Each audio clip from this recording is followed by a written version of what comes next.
Hello, you wonderful people, and welcome to another episode of Super-Fanta-Fi. This big a show where it's about TV shows of the supernatural, fantasy, and or science fictional genre. For today's episode, I'm going to talk about the latest episode of Roswell, New Mexico. A lot of really interesting things went down in this episode, so let's break it down.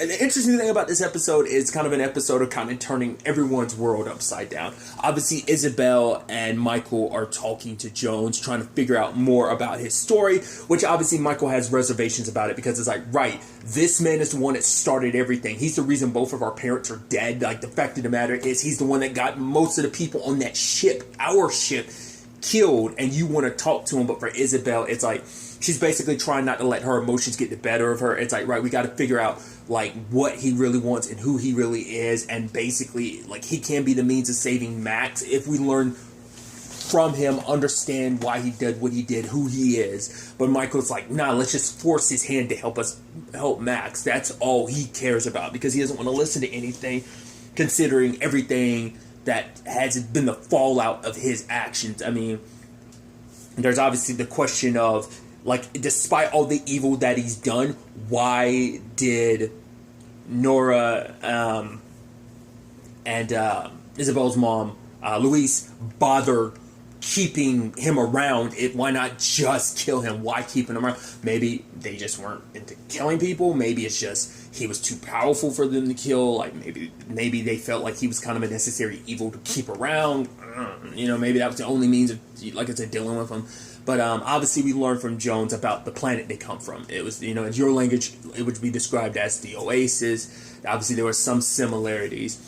But basically that world, we heard about this in the previous seasons, like about that their world being divided, that it was kind of at war. We found out more about the leadership, that being a leader literally called the Dictator. I wonder, is he, like, I guess like that'd be like the closest translation on like Earth to like the word that I guess that's kind of like the Oasis is like the rough translation from Earth to Earthling to their language. I guess the same thing applies like Dictator. So like that obviously does not ring like, oh, cool. So it turns out, you know, Nora was a part of a resistance. That's what this was all about. That's why she built a ship, because it was either you conformed or you were basically ran for the hills. Like, it was that type of thing. And obviously the war between the two different sides, because Nora kind of led a little bit of a resistance, and she built the ship so they could get away and get off this planet, you know, hopefully find a better planet out there. Irony is, didn't have much luck, didn't have the Superman treatment. You know, it's like, right, the planet you landed on, you thought it would be different than what you were dealing with here. The sad thing is, like, I guess no matter what planet you go to, there's always going to be, like, hate and, like, wars and battles and death. You know, you thought you could escape that, but I guess, like, no matter what planet you go through, you're going to find that. So Jones had talked about his role in everything. He learned from a pretty young age what his powers were, and obviously the Dictator found him of like, right, Max shares those same abilities of being able to heal people. And much like Max, for Jones, it takes a toll on him as well. But he was meant to patch up all of, like, you know, it's like, right, I not only patch up his soldiers, but also the rebels so that they can pump them for information. And that's when he found out about Max, because like Max, when he heals someone, Jones gets a little bit of their memory too, so. And for him, he's saying, basically, he's trying to make himself seem like a victim necessarily in all of this. And whether he is or not, that's the thing. Like, can you trust anything? Because that's the thing. It's easy for him to say, oh, it's this, it's this, it's this. But you're getting one side of the story. But before now, we've gotten another side of that story, too. We've only got one side that was like Nora and Luis's side. I mean, and even that was told through Trip. So, like, that's one perspective of a story. So now we're getting the other perspective, and it's like, once again, you never 100% know. Like, there's always going to be some omissions in certain stories, because like you may not be proud of certain actions you took. So it is that thing of like, when it comes to one person telling their story and another person telling their story, like sometimes, not always, but I think there can be that element of, it's not necessarily a line, they're just omitting certain parts and the truth lies somewhere in between. But like that, Michael is the biggest reluctant to like believe anything that comes out of Jones' mouth because he's making it seem like, yeah, I was a victim and everything. I didn't, it's like, I did what I did because they were torturing my parents. And, ultimately when my parents got killed, like, I wanted to, I kind of didn't have much reason to fight until he found out about Max. He didn't want Max to go through what he went through. And it's like, especially because, well, I'm sure you feel it even more so when there's a kid who looks just like you. So it's literally like not only saving this kid, it's like in some weird way, it's almost like saving yourself. It's like, right, it's like, it's almost like I could go back in time and save the smaller version of myself from having to go through all that I went through. But the real kick in the teeth is it's not the Dictator that had Max. It was actually Nora and Luis. And that pisses Michael off because he's had one perspective, because his mom, it's like, my mom came here, she was immediately, well, like, because of Jones, she was hunted, she was locked up and experimented on, she died the way she did because of them. And so for him, he blames Jones, and for him to say otherwise, that like, wait, my mom might have been the reason why Max existed, that she's the one that actually had him kind of locked up, that it destroys the image she had, because he doesn't know much about his mom. All he knows about his mom is from like Tripp's journals and the little he's been able to piece together, but that's about it. So to find out like, wait, my mom might not have been like the most altruistic person, that basically she might have cloned, once again, the truth may lie somewhere in between.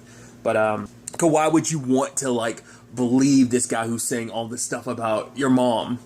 So, but I think it's bothering Isabel just as much, but she's just better at putting on a poker face than Michael is. Like, Michael kind of wears his emotions on his sleeves. Like, Isabel's just kind of like, later on you see her kind of finding like a rut when she slams her truck and like all the glass breaks. It's because she was just trying to hold on, because it's like, I think hearing him talk about her mom like that, just like, it just kind of rubbed her the wrong way, because yes, it was bothering her just as much as Michael, but she had to put up on a stronger front.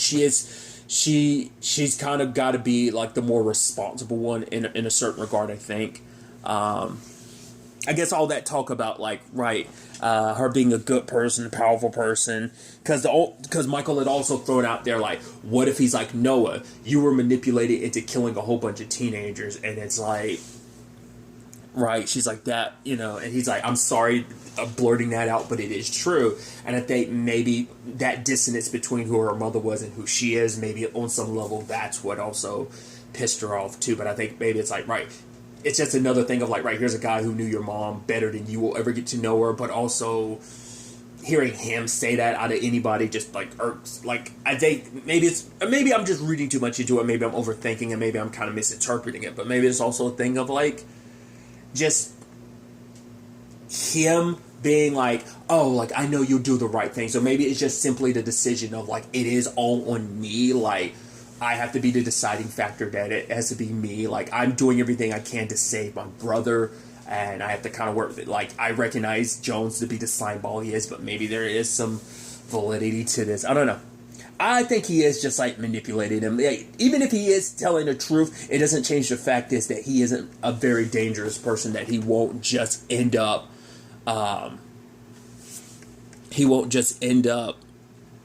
like betraying them, and then like he might be, as Michael said, he might not just be a Noah, he might be even worse, so we'll see how that kind of turns out, especially later on, because Max, when Jones touched him, he's like, I don't really fully understand it, but like when he touched me a year ago, like, I did get a little bit of a vision. I thought like Nora was there to Nora and Luis were there to save me, but when I was set free, I immediately ran to his side. I felt safe. Because for Max, he's missing. For him, it's like, regardless, I don't have time. I'm running out of time. I need answers. I need to know who I am. And even Michael's like, what if you don't like the answers? He's like, well, does anyone ever like the answers? Because he's like, what? I need to meet my maker. So before I meet my maker, I need to talk to Jones, because they might just be one and the same. But Michael at the time knows, at least based on what Jones has told them, that it might have been Nora who created Max. Now, my question is, like, was it because Jones is this devil and they needed a savior, so that's what Max was supposed to be? It's like, were they trying to raise him to be... See, because he was kind of an experiment, and maybe that's why he felt safer with because like maybe Nora and Luis had put on this like, you know, like friendly air of like, oh, we're trying, you know, being mothers and stuff, like maybe they were trying to be warm towards him, but it's like he probably could on some level sense their intentions of like, right, you're just trying to use me, and maybe on some level Max could feel that Jones was trying to save him and protect him. I don't know. I mean, it could be more like not too altruistic. It could just simply be like, no, you're like me. And, you know, we need to be together. We need to be a united front, because you are essentially essentially my kin. You are my family because you are born for me, making you kind of like my son. So it's like, I will, you know, save you, but for almost like narcissistic reasons of like, imagine what we could do together type of thing. There's also a part of me that's like, are we going to find out that he's actually the dictator? I don't know. Because that could be also the thing, too, that they might spin it, that make it seem like Nora and Luis were... they might spin it to be like... he might have spun it to make it seem like they were part of the resistance, but what if he's like the dictator and they escaped? I don't know. Like, I doubt they'd go that far. I mean, they could, but it's just like, you don't know what to believe, and that's a very interesting element to this. But circling back, it just, I don't know. It might be like Nora having to do some necessary evil. Like, she saw who Jones was, that he basically was too far gone for redemption, so maybe she thought, like, because every time, like, he lost a little bit more and more of his own soul, the more he was kind of working for the dictator, doing a lot of stuff he didn't like. So, you know, what if they were hoping to, you know, like, I brought that up before, like, what if Max was supposed to be, like, right, this one that we raised to be the good guy, to be the savior, to be the one to kind of save everything, be what Jones couldn't be. Like, you know, or at least maybe the resistance versions of Jones. But like I said, not unless we're going to get the big twist that he actually is the dictator, which that's going to be really interesting, considering like the dictator is Michael's dad. Because it is interesting that because Maria did point out, it's like, right, your power has no limits, and he had thought about that. Like, he is the only one who's never really had a limit to what he's capable of. And then in that moment, like, Michael's like, wait. And he tests his hand against the fire, and it turns out he's immune, because we learned that the dictator, like, is immune. Because Jones was like, yeah, on our planet, there, instead of, like, the flood from, like, the Bible here, it was fire. And he was immune to it. Like, some believed that he had immortality. Now, whether that was the case or not, I don't know. It was just a rumor, so... But now it begs the question, like, could it be that... I don't know. That's interesting. It's like, right, you're his heir and everything. So, like I said, throwing it out there that Jones is his dad, but that's most likely not going to be the case. At least, it just crossed my mind. I'm like, maybe that's a possibility, but it's probably not going to be the case. But finding out, like... I think that's the irony behind it. Like, you think Jones is so evil, and now you find out, wait, like, the evil, literal named the dictator is my father, and I'm his heir. Like, that's got to hit you a certain way. Because it's like, right, Nora had to get close to him, and she probably had to fey, like, oh, like, I'm so with you, I love you, like, probably, like, play into his ego a little bit, so even having his child, and it's just like, right. Which also is going to rub you the wrong way a little bit, too, because it's like, right, I was a product of my mom just trying to get close to the dictator, make it seem like they were on the same side, so it wasn't like I was born out of love, I was born out of, like, you know, and also finding out, like, my dad's this evil ruler, it's like, and I'm the heir to that as well. Because if anything, you would have thought, like, because, like, the whole thing was getting tossed around about Max being a savior, you would have thought that meant, like... I mean, to be fair, Noah had some of the answers, but even he didn't have all the answers. But you would have thought, like, Max would have been the actual, like, prince or whatever. It turns out, not necessarily a prince, but the next in line to a certain extent to the ruling power is actually Michael, interestingly enough. But it is the thing of, like, I'm trying to think in retrospect, like, have we ever seen... Because we've seen Max and Isabel worn out, but I don't know if we've ever really seen Michael. And I think, like, if you go back through the seasons, I'm trying to think, like, have you ever seen him actually full-blown exhausted like Isabel and Max have? And, like, not necessarily because... So I guess, like, maybe there's some truth to that, like, that his powers have nearly no limits. I don't know. I just think that's such a fascinating element to all of this. Another aspect to this episode is Rosa going there with Wyatt to get checked out. It seems like a lot of his memory is gone. Obviously not just short-term memory, like for the past like 10 years or so. So I'm like, I wonder, does he remember even the Rosa stuff, or is there something, I don't know. Kyle is not a fan of Wyatt at all. He's just like, oh yeah, well yeah, the Confederate flag. He's like, well, didn't the South lose? It's like, yeah, but when it comes to your family and to some of the people you hang out with, it's like Kyle's not holding any punches of his disdain. And it's like, honestly, I don't care about him. That bastard who came in there trying to put a gun in your face, it's like literally like putting up signs on, well, it was like, he was like, oh, like just for fun, Wyatt put up signs of saying like White's only on something. I can't remember what it was. So Kyle's like, Wyatt's a dick. He's a complete another racist douchebag. So I feel no sympathy for him. Like, for him, it's just, you know, because the moment Kyle was kind of, the way he was talking, I was like, oh, so, you know, he's being a protective older brother. So, for Rosa, I think there is some part of her that, you know, it's like, right, I didn't mean to steal all, I just wanted, I was just, you know, I panicked. And Kyle was like, no, you have nothing to be sorry for. That douchebag was going to kill you if you didn't do what you did. And it's just like, at the end of the day, I'm glad you're okay. And I'm like, I like that. I think we're getting to see more and more of that relationship build. It's still, I think, that awkward thing of like, right, you know, my half-sister that I never knew about, and for Rosa to come back to this and everything too. So it's just, you know, I mean, we don't know what's going over that year that, like, maybe they have continued to build that relationship, you know? And we're just kind of seeing little bits of that kind of on screen, which I think is actually pretty dope. Because Rosa's biggest fear is backpedaling. She's like, I've already done, like, you know, it's like, yeah, I've been sober for a year, but it's like, she's not necessarily worried about Wyatt, but it's like, the Rosa isn't the one that got clean, that's been cleansed for a year. Like, Rosa's not supposed to even exist. I'm someone else right now. So, like, for her, like, it almost feels like those accomplishments aren't her own. It's like, if I was Rosa, like, the moment something went wrong, I'd end up backpedaling. What if I have one bad day? And for Kyle, he's like, what you're worried about is failing. And he's like, I get it. I feel like I've been failing a lot, too, and to the point you kind of want to give up. Because he was like, but if I give... You know, but she was like, right, but if you give up, people die. And he's like, yeah, so I won't give up. But he's saying that there is more than just death for a reason to live. Life is a pretty good reason of, like, you don't just need, like, the fear of death to be the reason why you live. It's like, live life because life is worth living, you know?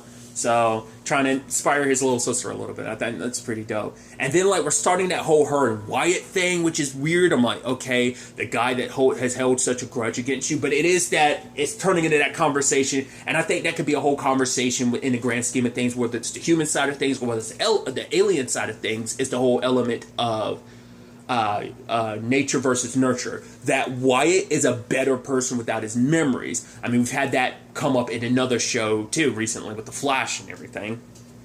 So I think we're going to be getting a more extended version of that kind of element in this, where it's like he is a better person without his memories because he doesn't share this, like, because he grew up in a household full of hate. And it's like, right, like, without your memories, you kind of see, like, right, my family, like, I can't believe I was ever a part of something like that. They have such views. And so that's so interesting, like, once you've kind of taken out the history, and like who you are at your core, like, we are all blank slate until we come out in this world. To some extent, maybe. I mean, I guess it all comes out whether you're optimistic or whether you're pessimistic, believing that some of the evil people in the world became evil because of their upbringing. In other cases, be like, no, maybe some people are just born. That's a conversation in itself. And once again, that's the nature versus nurture conversation to an extent. So, I don't know, I think it's fascinating, but also like him getting like paint and stuff for Rosa, it's like, okay, this is weird. I'm like, that's going to take a weird, especially because their families have had beef because of everything that went down. Once again, Rosa had to like pay for something she didn't even do, and that was also the part of this too, like, right, no matter how much she changes, having a different name, pretending to be someone else, she can't ever escape her past, you know?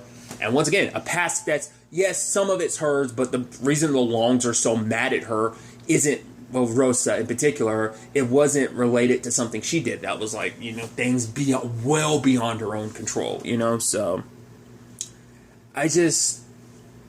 I don't know, man. I'm so curious to see what ends up happening between her and Wyatt. Like, it's like, right, Cameron never got back those months, and it's like, are we going to have like a blind spot situation here? I mean, we could have a Jane Doe situation, or we could have, a Roman situation where, that it seems I'm leaning more towards us having a Roman situation, but it could also be like I said, it could be a Jade situation for a while and then just straight up turn into a Remy situation. If you've seen the show Blind Spot, you get what I'm trying to reference. But I'm like, I don't know. We'll have to keep it. It's going to be interesting to keep an eye on that storyline to see where that goes. Another element to this is that Maria, obviously, her vision. Also, we never found out who it was that robbed her. Like, we'll have to wait and see if that ends up being a thing. That might play into, like, the honest side of things, which we'll get to in a sec. Like, maybe that's kind of correlating to her side of the story. But Max is there, and she's obviously talking about, right, the vision I had. It's like, it's not Max's funeral. I think someone gets murdered. Like, Alex was saying, like, oh, this is going to be like another Noah situation. And Maria kind of left something out where she was basically like, we didn't get to see this last episode, but she adds the context of like whatever it was. She kind of was she only got her perspective on things, like what she could see it in her vicinity in the vision, but it's like she was kind of blaming herself, saying it was her fault, So she's wondering, like, she was kind of blaming herself in the vision for what happened. So she's like, maybe in some shape or form I'm at fault. So I need to figure out what this whole deal is, to see if I play any role in it. So obviously Kyle is trying to stop her from having more and more visions, because the more you have them, the more damage your brain is taking, to the point that she's willing to throw herself off a roof hoping that Max would catch her. But it's like, that's unreliable. My powers, my heart, like, there's no guarantee it will work out. And so for her, it's like, right, that's the whole point. I need to be scared. And as she jumps, Michael's the one that catches her. But for Maria, it's like, this is the only way I can stop something terrible from happening. I have these powers. I need to use them for good, because if not, then what's the point of even having them? And so it's like, but she kind of walks away, tears in her eye, because I think regardless of anything, like, I think if it wasn't for Michael, she would be dead right now, because Max wouldn't have been able to catch her. But that, once again, she needed like the adrenaline. But I think even in that moment, the adrenaline was there. Like, she was like, even if I have to like throw myself off a roof, I'll do it again if it means saving someone's life, stopping whatever terrible thing's going to happening. But you see her, because I think she was freaked out. Like, she was kind of, I think, some level relieved that Michael caught her, because she probably wouldn't have gotten caught by Max in that moment, So, but later on, Kyle's willing to help her. He's like, fine, we'll control it. Like, at least it'll be controllable. At the very least, I'll help. The whole thing is about doing no harm and everything. So it's like, if I have to help you do this, because if I don't do this, you're just going to throw yourself off another roof. So we still haven't found out what it is she actually saw. We'll probably have to find out next episode. But the other thing I was referencing earlier is Max meets his one-night stand, because she's sticking around because, oh, wait, I didn't know you were a cop. Oh, I didn't know you were a journalist. She's like, yeah, I'm here investigating, like, kind of the sheriff's kind of shortcomings in town. Also, like, the rise of racial crimes and aliens. She's like, I'm looking at two of those things. But it's like, cool. The last thing you need, literally with everything going on, the last thing you need is a reporter. Cool. So that's going to get complicated. Now, part of me is like, do you think she has some connection to... Well, because I was about to say, like... Because, I mean, once again, I'm like... Last episode I threw it out there, I was kind of a little suspicious of her. Because she was also reading, like, Max's story and everything. She was like, oh, like, I thought I was actually going to read it just because I'd have something to laugh about. But then it's like, oh, this is actually pretty good. And I'm like, I don't know, man. But now we also see where that comes from, because she's a reporter, so it might not be necessarily that she's nefarious. It's just like, last thing you need is a reporter in town looking into a lot of the crazy stuff. Like, she might start unearthing some big secrets you're going through a lot of trouble to make sure most people don't know about. And because obviously, maybe that's connected to the funeral too, where it's like, oh man, like, whatever they're doing, the last thing we need to do is have this situation happening, and we've also got a reporter in town, because now Max knows, like, because Maria was talking about what they're covering up, so it's like, oh, God. Once again, there was some out-of-context stuff if we don't know, like, who it could have been. Was it a Kyle situation? Was it a Max situation? Well, you know, it's like in the sense of like it's not because I'm about to say like I meant to say Jones instead of Max. I mean, because we saw Max there, but who's to say it's not Jones looking? I mean, him and Max look exactly alike, so who's to say that wasn't Jones in the vision and not Max? Who knows? Is it Liz? Is it Kyle? I feel like if anything, like that'd be a situation Maria might blame herself the most for or something like that. Because it's so interesting because Kyle's mom gave him the perspective of like, right, you might have thought your dad had all the answers, but he didn't. The fact of the matter is this family has done enough for Roswell. I want you to remember that, you know, and it's like, because Kyle has continued to do and sacrifice a lot for Roswell, so maybe it's going to cost him his life in the end. So I'm wondering, like, it'd actually kind of be depressing if that was him in a call. The reason why I say that is because it's like, right, that actor, like, everything that happened, how, oh god, I'm blanking on his name now.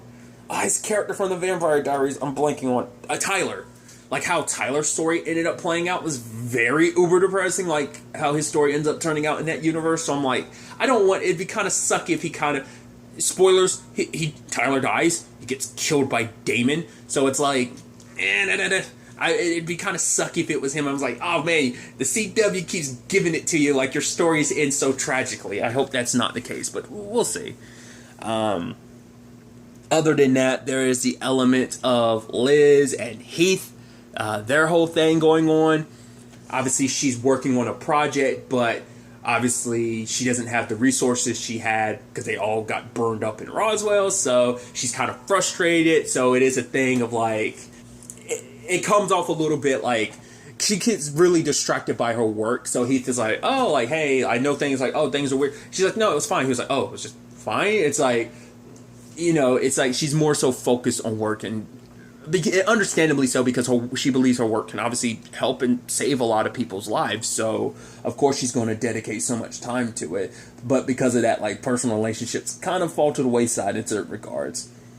But it's actually Heath who actually gives her the idea of like, oh, look at this rum, like how they made this rum, like what was it, whatever means they made the rum, this particular rum in the past disappeared because like whatever plant or tree or whatever they kind of used to make it was gone, but they found like bacteria and kind of were able to replicate it. So she was saying that basically, he was saying like, even though the DNA is going, like maybe you'll find like some residual like bacteria or something that you can use to kind of fill in that gap of what you lost, you know. So that leads to her going back to Roswell. And of course, the first person she's going to meet as she literally exits the taxi, oh, Liz. And just as she's there, lights are flickering because like that old ticker just kind of started picking up pace, which is like, cool. She has her situation, he has his situation. It's like, right, even though it was a one-night stand, like her and Heath, she even said like, oh, let's have dinner and stuff like that, which I'm assuming Heath's eventually going to come to Roswell. Because Liz, you know, and Max left things pretty awkwardly. He hasn't really contacted her. He didn't come after her this time, and he has his reasons, but he also hasn't, you know, it's like, right, there's so much there. There's the Jones thing. There's the whole I'm dying thing. A lot's happened over the past year. Like, yeah, probably going to keep her in the dark as much as possible about a lot of that stuff, but someone's going to spill the beans, whether it be Maria or Kyle, maybe. We'll have to wait and see. Oh, but I'm also leaving out the other big thing this episode is Alex getting recruited by Deep Sky. The moment he was talking to that dude, I had a suspicion. I was like, is this one of those tests where, like, they make it seem like, oh, we're in this together, but the person's kind of there with you the entire time? Like, I wonder if it was kind of like something of that nature. I thought it was one of those situations, and it ended up being that case. But it's because Alex kind of realized, like, oh, your uniform's off. Like, you made small mistakes. And he's like, oh, you're good. Man, let's go check out the rest of the facility. And he's giving Alex a project to work on. There's this device that activates for every 47 days, it activates for exactly 1 minute at 11:11. But they can't figure out what it does. And I'm assuming Alex probably puts it together that maybe it's, well, at the very least, it's a project like, right, if I can work on something difficult, this will give me the leeway where it's like, maybe this will prove myself to them, and then they'll kind of let me deeper and deeper into the secrets, and I'll get higher clearance. That, or maybe on some level he thinks maybe there's some connection to all the alien stuff. Maybe not. Like I said, maybe I'm reading too much into that, but a lot of really, really interesting elements. I'm really curious to ultimately see where all of this ends up taking us going forward into the next episode. But really, that's all I want to talk about. Until the next time we meet, be happy, be safe, live life to the fullest, and enjoy it. Good day, and goodbye.